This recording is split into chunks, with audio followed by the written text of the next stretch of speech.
नमस्ते साथीहरू। आज हाम्रो ल्यापटप हाउसमा चाहिँ रिपेयरमा आज toshiba को ल्यापटप आएको थियो।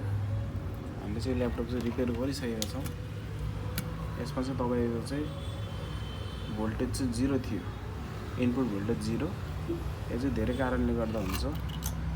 मोस्टली अब तपाईको चार्जिङ लाइनहरुमा चाहिँ सर्ट सर्किट छ भने त्यो प्रब्लम बढी आउँछ, अथवा चार्जिङ आइसी खराब छ भने, अथवा आयो कन्ट्रोलर सर्ट छ भने तपाईको सप्लाई चाहिँ स्ट्यान्ड बाई र्याम को सप्लाई कुनै पनि बन्दैन है। हामीले चाहिँ ल्यापटप बनाइसकेका छौँ। ल्यापटप अन गरेर हेरौँ। त्यो अन गर्दै भयो। सुरुमा 000 थियो, अब अहिले चाहिँ 008 आइसकेको छ। स्ट्यान्ड बाई बनिसकेको छ। तपाईहरुलाई भोल्टेज चेक गरेर देखाइन्छ। हामीले सुरुमा स्ट्यान्ड बाई सप्लाई पनि बनेको थिएन। अब अहिले चेक गर्नु पर्दा चाहिँ यसमा 3.5 भोल्ट सप्लाई बनिसकेको छ। यो 5 भोल्ट को सप्लाई भयो। तपाईको 3 भोल्ट को सप्लाई भयो। अब यसपछि बन्ने सप्लाईहरु त अब र्याम को सप्लाई हुन्छ। ल्यापटप देख्न सक्नुहुन्छ अन भइसकेको छ। अब यसपछि बन्ने सप्लाई भनेको चाहिँ र्याम को भोल्टेज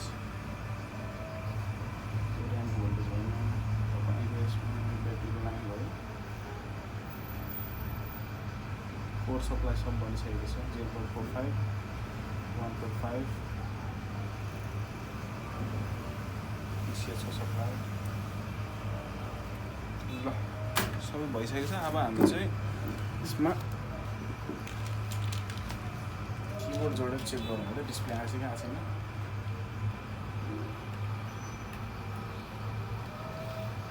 देख्न सक्नुहुन्छ साथीहरु, डिस्प्ले पनि आइसकेको छ। हामीले अब डिस्प्ले कसरी आयो भने चेक गर्नको लागि चाहिँ कीबोर्डमा यसरी लाइट बल्यो भने चाहिँ डिस्प्ले क्याप्स लक बल्यो भने अथवा नन लक बल्यो भने डिस्प्ले आयो भनेर बुझ्न सकिन्छ। यसरी आज त सर्ट भिडियो केस स्टडी मैले सबै बनाएको भिडियो राखिन, तर यो चाहिँ अब नर्मली बोर्डमा चाहिँ नो पावरमा चाहिँ यो प्रब्लमहरु आइराख्छ। रिपेयर गरिसकेको छौँ।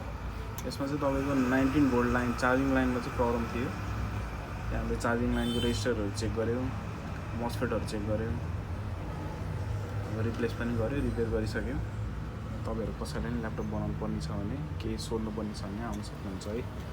हाम्रो लोकेसन नगरपालिकाबाट 3 घर तल PR ग्लोबल कम्प्युटर सोल्युसन भन्छ। अब स्क्रैप बोर्ड नि हुन्छ रिपेयर गर्नको लागि। ल्यापटप बनाउनको लागि तपाईहरुसँग स्क्रैप बोर्ड छ भने ल्यापटपहरु सजिलै रिपेयर हुन्छ है। स्क्रैप बोर्डहरु छैन भने अब तपाईलाई अब ठ्याक्कै कम्पोनेन्ट चाहिन अलिक गाह्रो हुन्छ, पाउन अलिक गाह्रो हुन्छ। हामीसँग चाहिँ ठ्याक्कै यही मदरबोर्डको चाहिँ 2टा स्क्रैप मदरबोर्ड थियो। यो हामीले यो ल्यापटप सजिलै 2-3 मिनेटमै रिपेयर गरिदिसकेका छौँ। हामीसँग अब मदरबोर्डहरु स्क्रैपमा हुन्छन्। जति पनि छन् हामीसँग मोनिटरको पार्ट्सहरु, तपाईको सबै कम्पोनेन्ट चिपहरु, डायोडहरु सबै हुन्छ हामीसँग। आउन सक्नुहुन्छ रिपेयरको लागि। Thank you.